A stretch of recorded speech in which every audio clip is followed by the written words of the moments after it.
বগুড়ার শিবগঞ্জ উপজেলায় নতুন 4টি ইউনিয়ন গঠনকে কেন্দ্র করে শুরু হয়েছে আলোচনা সমালোচনা। বিশেষ করে মীরবাড়ি, সীমান্ত ও দিগন্ত নামে 3টি ইউনিয়নের নামকরণ নিয়ে সামাজিক যোগাযোগ মাধ্যম সহ বিভিন্ন মাধ্যমে বিতর্ক ছড়িয়ে পড়েছে। সমালোচকদের দাবি, স্থানীয় সরকার ও পল্লী উন্নয়ন প্রতিমন্ত্রী মীর শাহে আলম তার 2 সন্তান এবং পারিবারিক পরিচয়ের সঙ্গে মিল রেখে এসব নামকরণ করেছেন। তবে সরেজমিনে বাস্তব চিত্র ভিন্ন। এসব নিয়ে স্থানীয়দের মধ্যে তেমন কোনো বিরূপ প্রতিক্রিয়া দেখা যায়নি। বরং অনেকেই বলছে, মীর পরিবার দীর্ঘদিন ধরে এ অঞ্চলের নেতৃত্ব দিয়ে আসছে এবং এলাকার শিক্ষা, ধর্মীয় ও সামাজিক উন্নয়নে তাদের অবদান রয়েছে। এক ইউনিয়ন সীমান্ত নামে একটা হচ্ছে, দিগন্ত নামে একটা হচ্ছে, তাতে আমাকে যায় আসে কিছু না। আমাদের উদ্দেশ্য হলে কি, আমাদের দেশের মানে উন্নয়ন। আমার এই যে ইউনিয়নটা মীর বাড়ি ইউনিয়ন করছে, আমরা ছিলাম 8 মূল ইউনিয়ন, এখন করছে মীর বাড়ি ইউনিয়ন। এতে আমরা খুবই খুশি, হাজার হাজার গুণ খুশি। মীর বাড়ি এলা সীমান্ত এলা দিগন্ত হওয়াতে আমরা খুবই খুশি। খুশি কেন? আর খুশি উন্নয়নের দিনে এলা দেশে আমাদের উন্নয়ন হলে আমার এলাকা আমরা খুবই খুশি থাকবো না। এটা নিয়ে এখন ঘটনার নাম তো বিভিন্ন প্রকার থাকতেই পারে। একটা মানুষের কি 5টা 7টা নাম নেয়, তাই বলে তো সে লোক হয় না। আমি নাম তো বিভিন্ন প্রকার থাকতে পারে। এক নামে তো বিভিন্ন অনুষ্ঠান প্রতিষ্ঠান থাকতে পারে, তাই বলে তো আর ওই সব তো আর আমার নয়। স্থানীয়রা বলেন, মীর পরিবারের নামে এলাকায় শিক্ষা প্রতিষ্ঠান, মাদ্রাসা, এতিমখানা সহ বিভিন্ন জনকল্যাণমূলক প্রতিষ্ঠান রয়েছে। মীরবাড়ি ইউনিয়নের নামকরণে তাদের কোনো আপত্তি নেই। একই সঙ্গে সীমান্ত ও দিগন্ত নামকেও তারা ইতিবাচকভাবে দেখছে।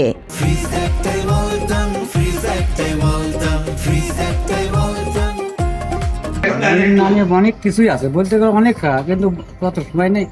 মীর শাহে আলম কারিগরি বিশ্ববিদ্যালয়, মীর শাহে আলম বালিকা উচ্চ বিদ্যালয়, মীর বাড়ির প্রাথমিক বিদ্যালয়, মীর বাড়ির ইতিমখানা আছে, মসজিদ আছে, আর তেলের পাম্প, বহুত কিছু আছে। বর্তমান ওনারা অনেক আগেকার তিনি জমিদার মানুষ।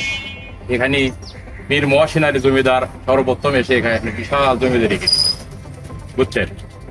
তারপরে সেখান থেকে এটার বংশ বিস্তারিত, আস্তে আস্তে এনারা রাজনীতির সাথে জড়িত অনেক আগে থেকেই, পূর্বপুরুষ থেকে রাজনীতি করে। এ বিষয়ে প্রতিমন্ত্রী মীর শাহে আলমের চাচা মীর আবু জাকের মাখু জানান, পাকিস্তান আমল থেকে তাদের পরিবারের সদস্যরা জনপ্রতিনিধি হিসেবে দায়িত্ব পালন করে আসছে।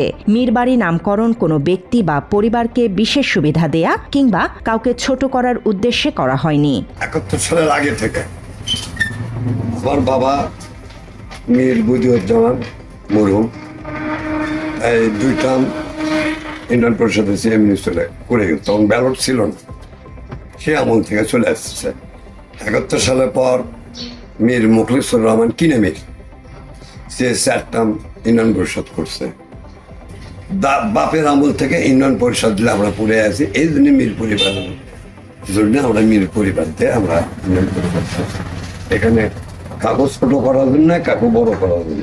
তবে নতুন ইউনিয়নের নামকরণ নিয়ে প্রশ্ন উঠলে উপজেলা নির্বাহী কর্মকর্তা বলেন, জনমত যাচাই ও গণশুনানির প্রক্রিয়া অনুসরণ করেই নাম নির্ধারণ করা হয়েছে। শিবগঞ্জে 1টি এবং মোকামতলায় উপজেলায় 3টি, মোট 4টি ইউনিয়ন নতুন করা হয়েছে। এই 4টি ইউনিয়ন করার জন্য আমি উপজেলার 3 জন অফিসারকে নিয়ে একটি কমিটি করেছিলাম। তারা বিভিন্ন জায়গায় গিয়ে গণশুনানি করে যে নামটি অধিকাংশ লোক প্রস্তাব করেছে সেই নামগুলোই দিয়েছে। এখানে কারো নামের সাথে মিলে গেছে কিনা এটা। এদিকে বিষয়টি নিয়ে জাতীয় সংসদেও আলোচনা হয়েছে।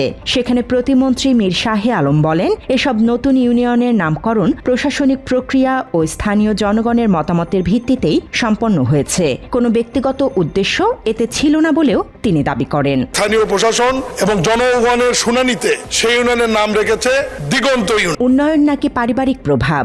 বগুড়া শিবগঞ্জের নতুন 3টি ইউনিয়নের নামকরণ নিয়ে বিতর্ক চলমান থাকলেও স্থানীয়দের বড় অংশের কাছে এটি শুধুই একটি নাম। তবে জনকল্যাণ আর প্রশাসনিক স্বচ্ছতা বজায় রেখে নতুন এসব ইউনিয়ন সাধারণ মানুষের নাগরিক সেবা কতটা নিশ্চিত করতে পারে, সেটি এখন দেখার বিষয়। তথ্যচিত্রে আবুল কালাম, বাংলা এডিশন।